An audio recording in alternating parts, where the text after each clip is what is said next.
Sahana Vavatu, Sahana Bhunaktu, Sahaviryam Karavavahai, Tejasvinavadi Tamastu Mabit Vishavahai.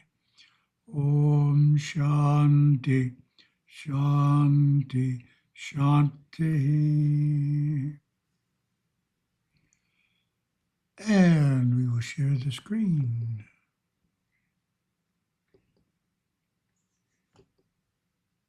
Share February 22nd. Very good. Move things around here.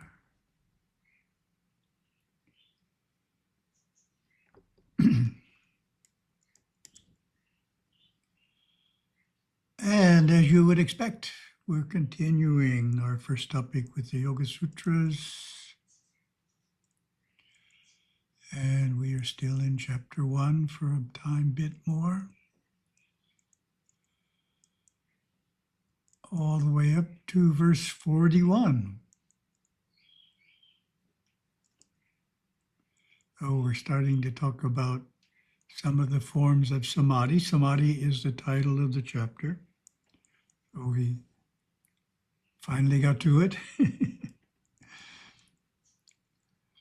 The verse reads, when mental activities have dwindled, the mind, like a flawless crystal, reflects the object of meditation. Be it the perceiver, the act of perception, or the perceived. This is samapatti. Oh, my commentary. Patanjali is returning to the topic of samadhi and providing further details on the vitarka and vichara stages of samprajñata samadhi. His reference to the grasper, grasping and grasped, grahitri, grahana, grayeshu. Grasper, grasping and grasped. Speaks of the perceiver, the sense organs, and the thing perceived.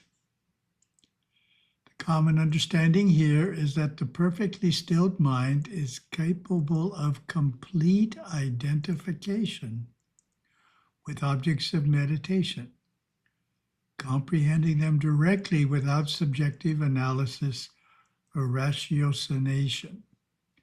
Meditation becomes a form of uninterpreted knowing. Then a nice quote from Gurudeva. The state of meditation is careful, close scrutiny of the individual elements and energies which make up that flower. You are scrutinizing the inner layers of the mind of how a flower grows, how the seed is formed. You are observing it so keenly that you have forgotten that you are a physical body, that you are an emotional unit, that you are breathing. You are in the area of the mind where that flower exists and that bush that it came from. And the roots and the seed in all phases of manifestation, all at the same time. And you are seeing it as it actually is in that area of the mind where the flower is that you first put awareness and attention upon, then began to concentrate. Then you are meditating on the actual inner area of the mind where in all stages of manifestation, that particular species actually is within the mind. Verse 42. That samapatti in which the distinctions of name, essence, and knowledge are commingled is Savitarka. My comment, this sutra explores the first level of meditation, Savitarka Samapatti, which Vyasa describes as focusing on a gross object, such as the 5 elements or perceptible forms, including their mental or symbolic representations, Cow is commonly used as an example to elucidate this sutra.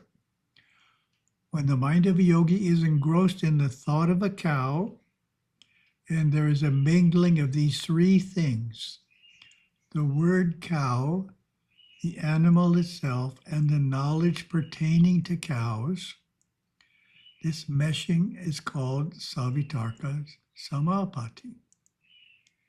The aware meditator is cognizant of this intersection of elements, and his awareness permits him to explore a deeper understanding of the subject.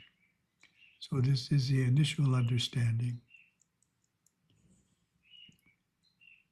And Gurudeva, if you hold to the perspective that thoughts and forms are always changing, your awareness automatically traps itself into the pygmy consciousness as a victim. That's great, huh? You're trapped into the pygmy consciousness as a victim in a vast, ever-changing conglomerate of pranic mind substances. Sounds foreboding, Gurudeva. You have experienced this, no doubt, as it is the experience of those who have not awakened to the inner path. What we must seek to see is the all-pervading energy which permeates all form. It is not necessary to centralize on one thought or sequence of pictures as opposed to another to gain this new perspective, for we cannot, in a sense, climb up to it. We have to drop down into it by going deep within the essence of the mind and intuiting the all-pervading force. We come out of that state as a pure, unhindered awareness, able to flow and focus detachedly in the accustomed areas of mind to make up what we term our life. And as new cavities of mind awaken before our vision, we flow in and out of them, not hampered or hindered by what is seen. So that's the Shumi perspective, which, of course, is very crucial in looking at all of this. The mind is stationary, states of consciousness are stationary. What is moving is I as awareness. I'm able to move around, just like we can move through a big city. So we never want to say my awareness, because that makes you something separate from awareness. So you can say I as awareness, or I, comma, awareness, comma, but you always want to be the awareness. You don't want to be something that possesses it.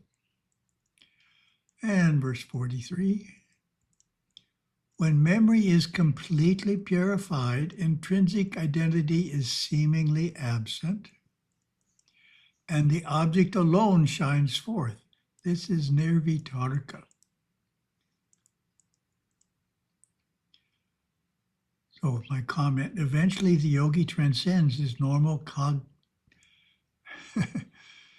eventually the yogi transcends his normal cogitation process.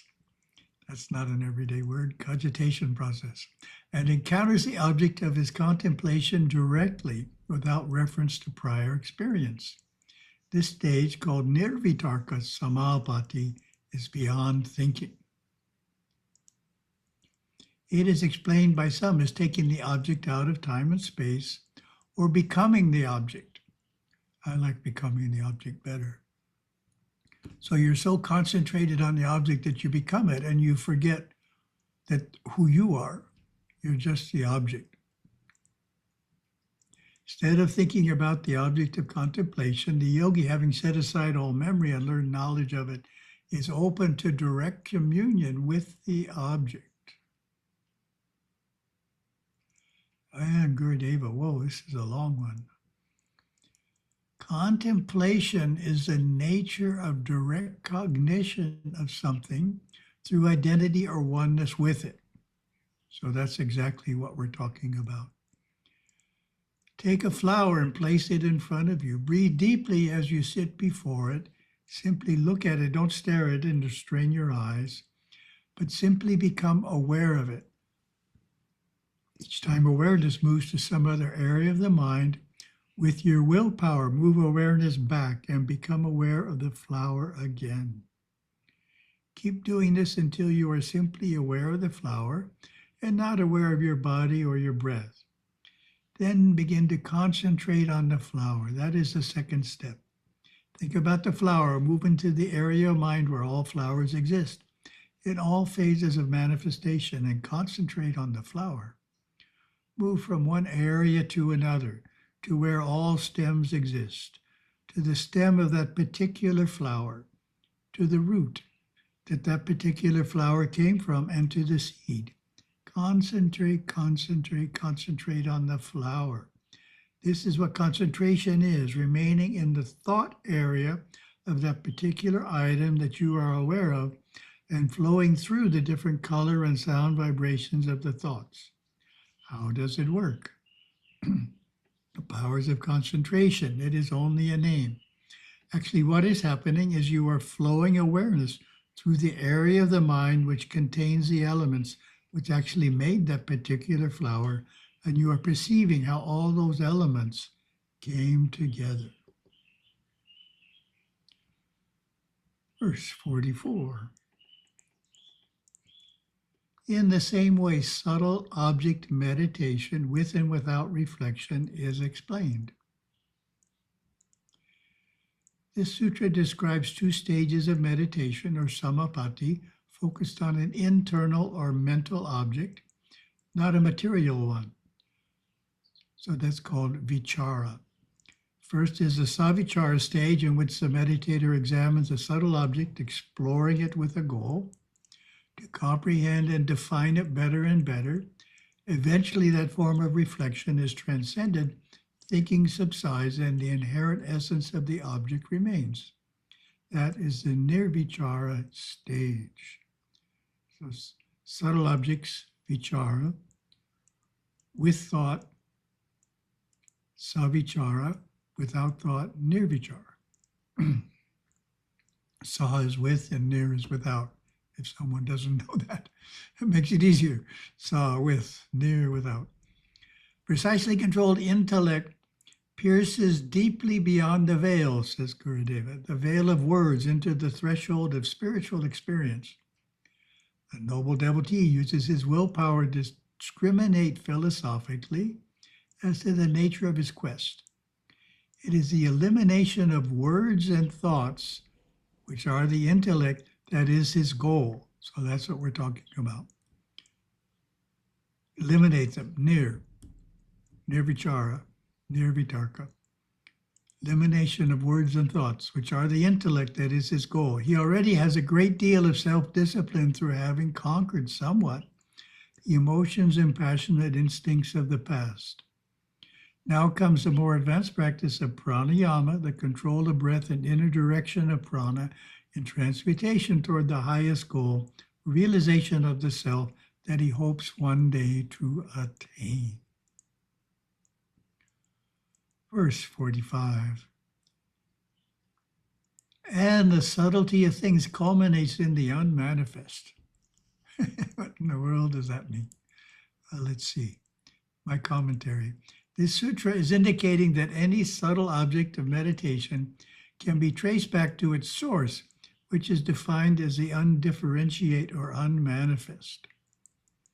According to Vyasa's commentary on this sutra, it's called Alinga in Sanskrit, refers to the unmanifest, which is synonymous with Mula Prakriti, the primal nature in Sankhya philosophy, which is also mentioned in Sutra 219. In Saivism, this source is pure consciousness. Within manifest existence, nothing is more subtle than consciousness. So we traced it back to its source and form. And Gurudeva, the soul emerged out of Shiva as the self in his timeless, causeless, spaceless, unmanifest state. After thus being spawned, the soul goes through a maturing process. Once this soul has completed the cycle of the manifest state, then quite naturally it merges back into itself and realizes or is the unmanifest state. Rishi describes this emanational process as the unfoldment of tattvas. Stages or evolutes of manifestation, descending from subtle to gross. At Mahapralaya, cosmic dissolution, they unfold into their respective sources, with only the first two tattvas surviving the great dissolution. First and subtlest form, the pure consciousness and source of all other evolutes of manifestation, is called Shiva Tattva, or Parashakti. But beyond Shiva Tattva lies Parashiva, the utterly transcendent absolute reality called Atattva. So it's not one of the tattvas. Absolute reality is beyond the tattvas, so it's called not a tattva. Verse 46. These indeed are the samadhis with seed. With seed is Nirvija. Sa bija. Bija is seed. Sa is with. These indeed are the samadhis with seed. So sa bija is the Sanskrit. The four types of samapatti examined earlier all have an object that is the focal point of the practice, which is what bija means in that sense. Savitarka and Nirvitarka utilize gross objects. Savicara and Nirvicara involve subtle objects. These all belong to the realm of sabija with seed because they involve an object or focus, a seed. In such meditation, the mind is actively engaged with the object's qualities, analyzing and reflecting on it. This process is associated with mental seeds as it relies on the object and the conceptual framework around it. And using the term sabija in this sutra, Patanjali foreshadows the distinction between this meditative state and nirbija samadhi without seed described in later sutras. While sabija samadhi involves absorption with a mental object or seed, nirbija samadhi is entirely free of seeds, representing the culmination of meditative practice. So that's much further along in the sutras. Patanjali outlines the characteristics of these states, offering insights into how meditation moves from engagement with objects toward total transcendence. And then we get the final quote from Gurudeva here. The idea of yoga, union through perceptive control of the flow of thought and of the generative processes of a perceptive idea before thought is formed, is most satisfying. The cognition of the actinic process of life currents intrigues him, and he looks further into the practice of yoga techniques, and he finds that peace is gained through a conscious government, first of the life currents through the body, and second of the realm of ideas as they flow into thought. And while remaining the observer of it all in the eternity of the here and now, the seeker fully realizes that time, space, and causation are only indicated through holding an off-balance consciousness of past and future. That's a great meditation. Time, space, and causation are only indicated, meaning we only think they exist, through holding an off-balance consciousness of past and future.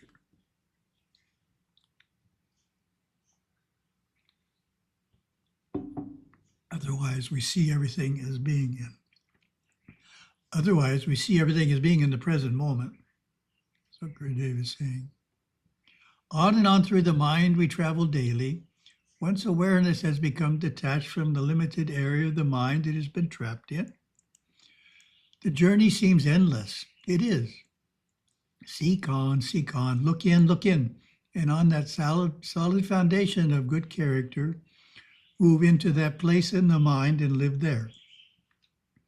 Seeing no difference between the inner and the outer states of fluctuating awareness. Be that now for which you have been striving. Search is within. Go within the mind. Go in and in and in and in, and make fathomable the unfathomable depth of being. You can do it. It has been done countless times over the past several thousand years. Give yourself the great benefit of believing in yourself and flow inward to the totality of it all. It's a beautiful quote from Gurudeva. And that ends our Yoga Sutras part. Path to Shiva. What are the three worlds? How would you answer that question?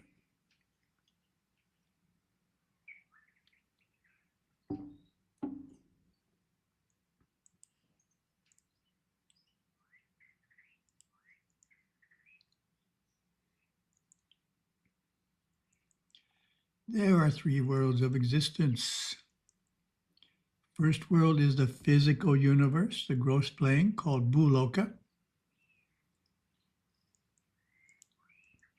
This is the world we see with our eyes and touch with our hands. It is the material world where we have our experiences, create karma, and fulfill the desires and duties of life in a physical body. Second world is the subtle or astral plane, the in-between realm called Antarloka. Exists within the physical plane. As our thoughts and feelings are part of that inner world, we are functioning in the astral world even while we are awake. During sleep, we leave our physical body and are aware in that inner world fully. Besides dreaming, we may also attend inner plane classes held by our Satguru. So when we're asleep, we do have experiences in the Antarloka. It's not a plane we're not familiar with. We just don't normally think of it as Antarloka.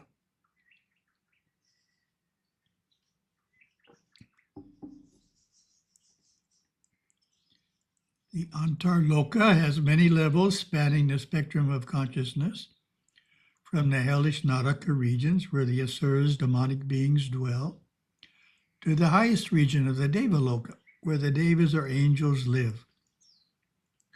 When our physical body dies, we live fully in the Antarloka in our subtle body.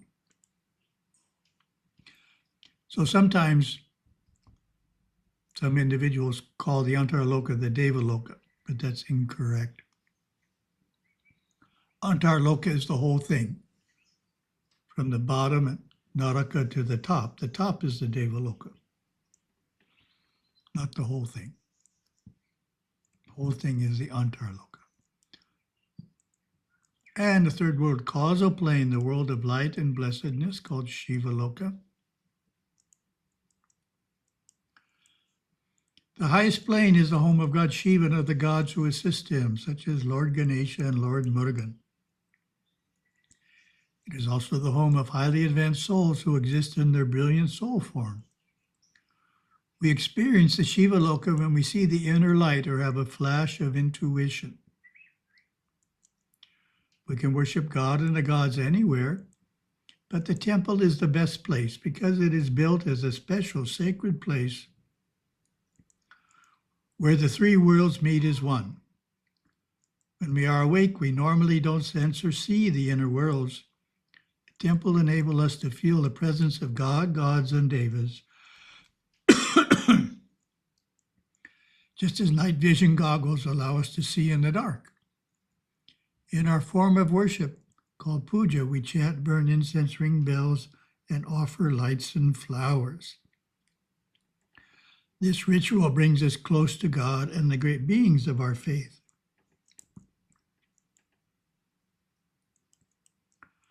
And we have questions sent in to hindu.org.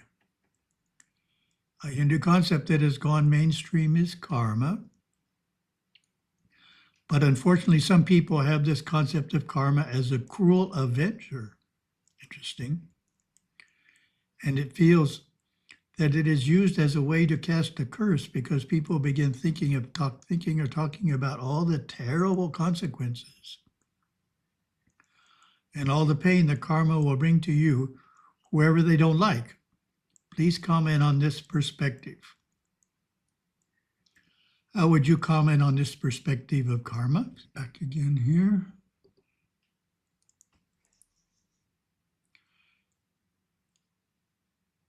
Being the recipient of a See if we can back up here.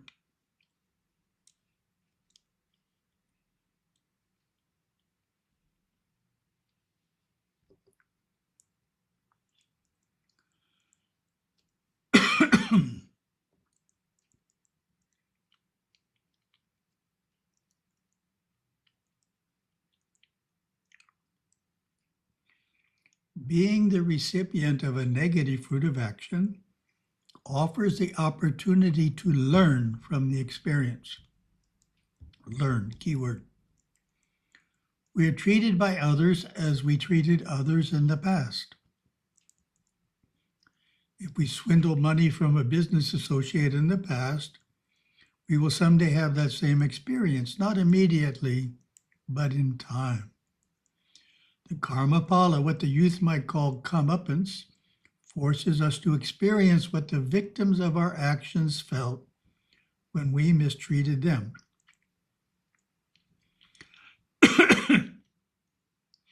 So that's part of the idea in the question.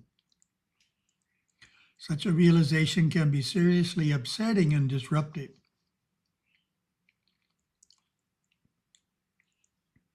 In this way, karma is our teacher. It teaches us to better understand the consequences of our behavior, and if we are attentive, improve it. Gurudeva spoke on the importance of learning from our experiences. The basic laws of life are so simple that many people don't heed them. Why? Generally because the opportunities afforded us to fail these tests are so plentiful that we generate very good reasons for not paying attention to our lessons. Sorry.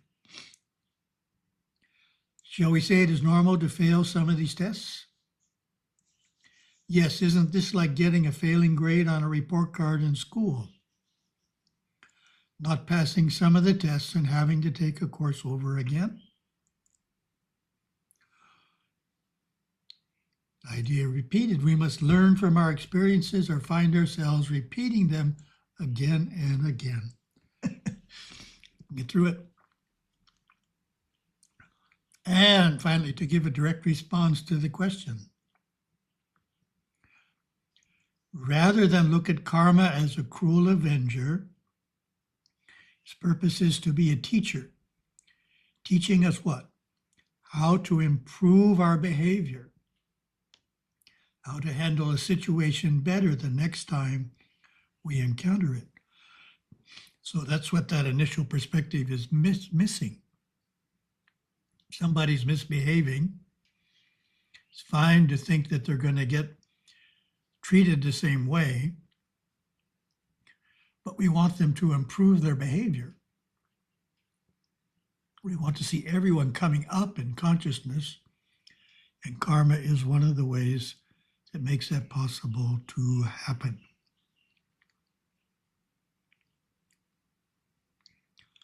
Thank you very much.